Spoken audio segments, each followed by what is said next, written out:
Muraho neza nitwa Vincent. Ukimara kumvira ijwi uhita umenya uwo tugiye kuvugaho.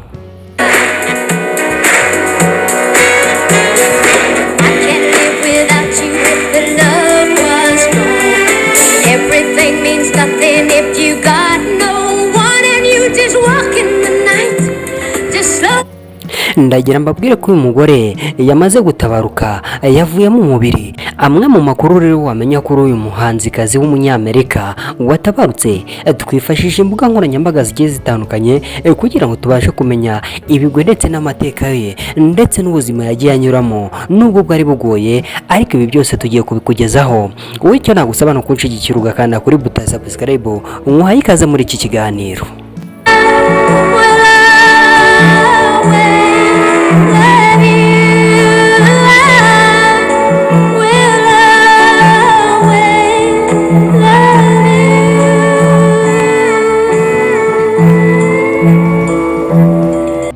Dore Parton yaremwe mu bahanzi bakomeye kandi bakunzwe cyane mu mateka ya muzika. Yarazwi cyane kubera ijwi rye ryihariye, ubuhanga mu kwandika indirimbo ndetse n'indirimbo zakunzwe ku isi yose zirimo Jolina, I Will Always Love You na 925. Izindi ndirimbo z'uyu mugore zakunzwe cyane, ariko nanone afite n'izindi ndirimbo nyinshi ku mbuga nkoranyambaga ziwe. Wakibaza uti yitabye Imana azize iki?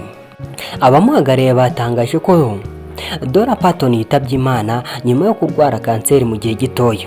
Ubwoko bwa kanseri yararwaye ntabwo bwatangajwe ku mugaragaro. Yafiriye mu kigo cyita ku barwayi ba kanseri na Shivire, akikijwe n'abo mu muryango we.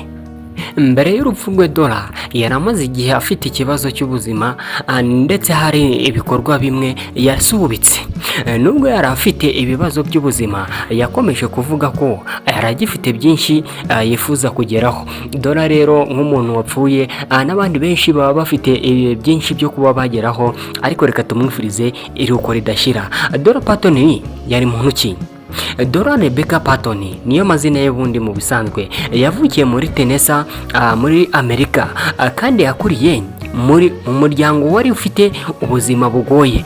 Nyuma yaje kuba umwe mu bahanzi bakomeye muri muzika ya country. Umwuga wamaze imyaka isaga 6, kandi ntiyabaye muririmbyi gusa, yabaye umwanditsi w'indirimbo, umukinnyi wa filime, wa rwiyemezamirimo ndetse n'umugiraneza. Uyu mugore rero umve ko afite agaciro isi yose muri rusange. Nk'ubuzima bubi yagiye anyuramo, yaravuze ati amafaranga mfite, kumenyekana kwanjye, Imana yangiriye neza, reka nanjye ngira ibyo nkorera abantu. Umvishe ko yari umugiraneza. Indirimbo I Will Always You yanditswe na Dore Parton, nyuma iza kuririmbwa na Whitney Houston, bituma iba imwe mu ndirimbo yakunzwe cyane ku isi. Uyu mugore yasize umurage ukomeye. Dore Parton ntabwo azwi cyane kuririmba mu muziki gusa, yarazwiho gufasha cyane abana. Yashinze gahunda ya Immigration Liberation, yatangaga ibitabo ku bana ku buntu. Iyo gahunda imaze kugera ku bitabo birenga ngo ibihumbi birenga amamiliyoni ku isi yose muri rusange. Yanasize ashyigikiye ibikorwa bitandukanye by'uburezi, ubushakashatsi n'abaturage bari mu bibazo.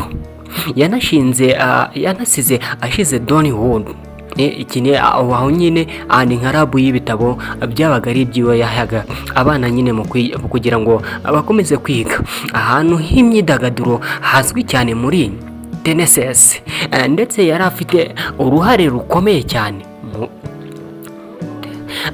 Urwo ruhare yari afite rwari uwo guteza imbere icyo bita uburezi.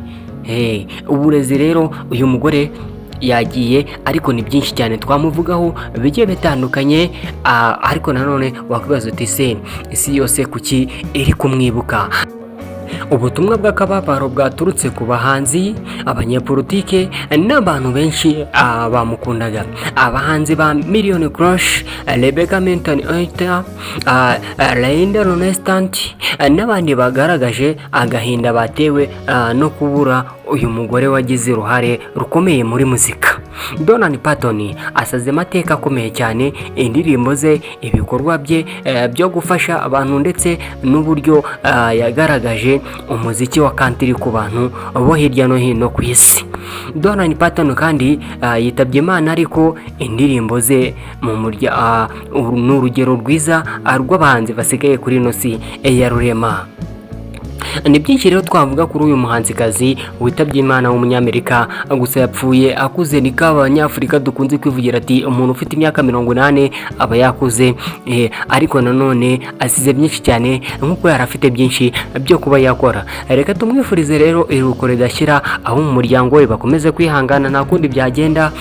Abasigaye ariko natwe tumufatireho urugero, cyane cyane nk'abahanzi. Igihe wagize ikironka ugomba gufasha nk'uko uyu mugore yabikoraga.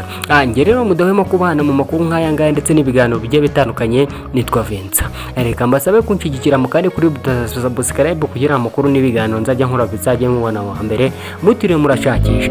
Mukomeze kugira ibihe byiza kandi mugubwe neza, ndabashimiye.